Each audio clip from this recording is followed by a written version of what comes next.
So, hello friends, we are covering the fourth chapter Experience, Space, and Justice from the book The Crack Mirror. So, this is third part Experiential Spaces and the Emergence of Social Thought. The dynamic of local configuration, which has the definite bearing on the formation of social thinking in India, can be better understood in terms of the experience that some of the social groups gain from their spatial location. This point can be elaborated further by taking another cue from Lefebvre.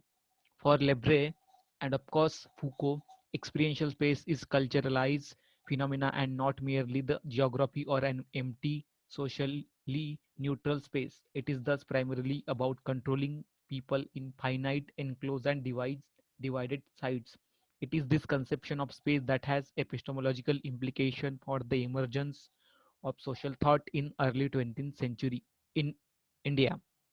I would like to substantiate my argument by taking a cue from the scholars who consider space as an important category in understanding the link between liberalism and empire.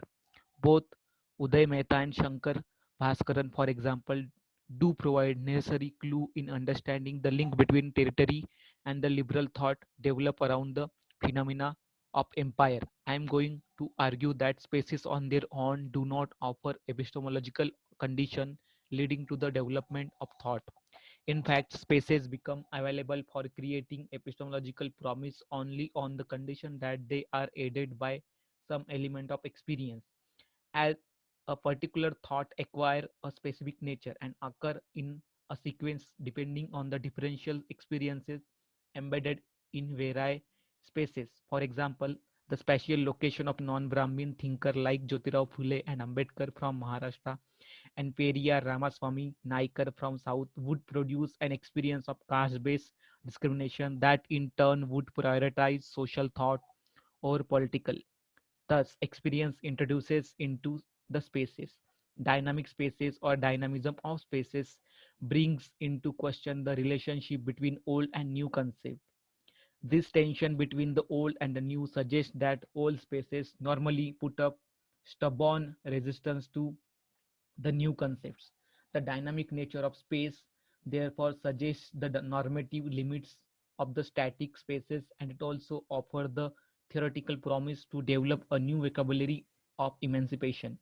Therefore, it is the reconfiguration of all spaces affected by the force of reason normally brought from outside that engenders this new language. Taking a cue from important work, Liberalism of Empire, it is possible to argue that the liberalism of empire can provide a necessary condition that impregnate spaces for the multiple creation of concepts.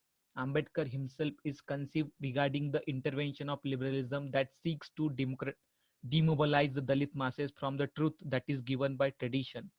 It is also promises to create a critical energy among Dalits who can then invest this energy in search of a new truth. According to Ambedkar, since new truth does not have tradition, people normally take time to accept it. This is not the case with the truth that has tradition, especially truth that emerges through the social processes built around the caste system. The liberal spirit of inquiry and self-doubt motivates people to question their location in the hierarchical spaces and visualize new spaces that can guarantee their existence on much more egalitarian basis. This line of inquiry would look plausible, particularly in the experiential context from India. I would like to take references from western parts of India with which I am a bit more familiar.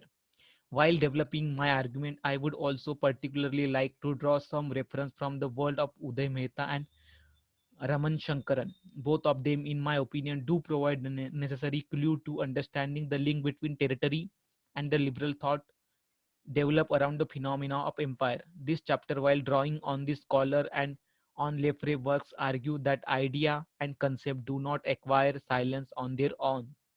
In fact, their reverberating power in contingent on the nature and dynamics of spaces. If the spaces are hierarchically ordered, particularly as in Indian context, then the dynamic of such spaces would produce the concept of Sanskritization. The social experience produced through the dynamic of such rigid spaces would form the subjective content of the concept of Sanskritization. If the spaces are relatively open, then they would produce different vocabularies like individualism, civil society, dignity, and self respect. If the spaces are the result of colonial construction, then the dynamics of such spaces would produce different vocabulary such as self rule and freedom within the nationalist framework. While the construction of spaces provide an initial condition for the emergence of conceptual vocabulary, it by itself, however, does not have any control on the articulation of such a vocabulary. Authoritative articulation would establish sovereignty of some concept. The privileging of spaces or rendering of spaces as sacred would also produce concepts that acquire a sovereign status. For example, constructing the nationalist space as Mother India would make the former sacred and hence beyond any scrutiny and criticism. This construction would treat other vocabulary as a hostile to the sovereign vocabulary of self-rule and freedom. Thus, the vocabulary of self-respect and social justice emanating from the Dalits' perspective would be treated as inimical to such a sacred space. Thus, in the anti-colonial context, the concept of self-rule is raised to sovereign status. The twin processes annihilation of traditionally dominant spaces such as agrahara, which by definition are closed and rigid, reversal of the Platonic cave, and their conversion into open spaces provide an epistemological precondition for the successful deployment of concept that emerges as alternative to one that is treated as sovereign. At this point, it is also necessary to assert that the idea do not sprout on their own just because they have been propelled by unfolding of spaces. In other words, the hermeneutic capacities of categories do not expand solely on the basis of discursive content that these ideas possess. In fact, an effective expansion of ideas rests on the fluidity and flexibility of spaces that are inhabited by people who are socially and culturally fragmented. The expansion of modern ideas, therefore, is contextive with the expansion of spaces. In the Indian context, Ambedkar's social and political movement sought to expand the spaces through counter sterilizing them. These spaces, stuffed with the ideology of purity pollution, are forced to undergo a counter sterilizing in the sense that these spaces have already been ritually purified by the Hindu priest. Counter sterilization of spaces, according to Ambedkar, become a historical necessity for two important reasons. First, to reach out the sensibilities of a cross section of Hindu society, and secondly, to disrupt one's dimensional imagination through giving the high caste Hindu a bitter dose a bitter dose of reason embedded in the normative values, mutual respect, social justice, and equality. In short, as has been argued by Benedict Anderson, modernity renders the closed society more egalitarian. Ambedkar's adoption of modern vocabulary, social justice, equality, self-respect, and dignity was definitely aimed at making a dent in the local configuration that was built up around the two power axes of Brahmanism and capitalism. The dynamics of local configuration, power, and the resultant experience has a definite bearing on the formation of social thinking.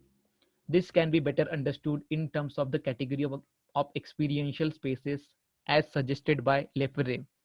Lefebvre argue that space is actually experienced in its depths as duplication, echoes, or reverberation. Lefebvre's argument further suggests that space in my is in my body and then it is my body's counterpart or other.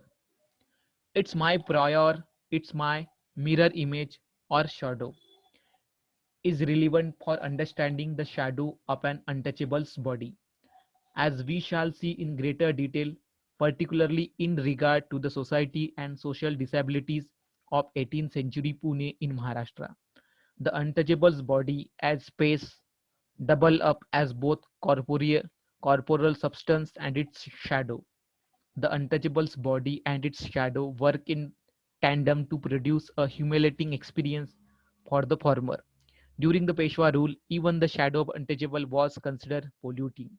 Thus, the real and the reflected did become equally powerful in mapping the space in favor of socially dominant caste. It is in this sense that this chapter aim at extending Lebre's framework to India. Thank you.